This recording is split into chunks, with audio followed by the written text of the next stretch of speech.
তো একটা কথাই কইতে চাই, বিষণ্ণতায় ডুবে থাকা মানুষগুলো খুবই ভয়ঙ্কর হয়। তারা একাকিত্বকে এমনিতেই বেছে নেয় না, এমনিতেই বন্ধুত্বের সঙ্গম ছেড়ে দেয় না। তারা নিখুঁতভাবে অভিনয় করতে জানে শুধু নিজের সাথে। সে শুধু নিজেকেই বলতে চায় সে দিব্যি ভালো আছে, দিব্যি সুখে আছে, কিন্তু কখনোই না।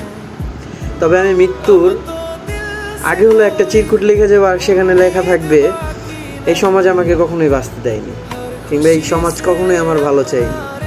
আমি বাঁচতে চেয়েছিলাম, আমি এই পৃথিবীর সৌন্দর্য দেখতে চেয়েছিলাম, কিন্তু বুকের ভেতর জমানো একটা ক্ষত যেটা প্রতিদিন বেড়েই চলেছে, সেটা আমাকে বাঁচতেই দেয়নি। সো আশা করি আপনারা সবাই ভালো থাকবেন আর আরজেকে সাপোর্ট করবেন। ধন্যবাদ সবাইকে।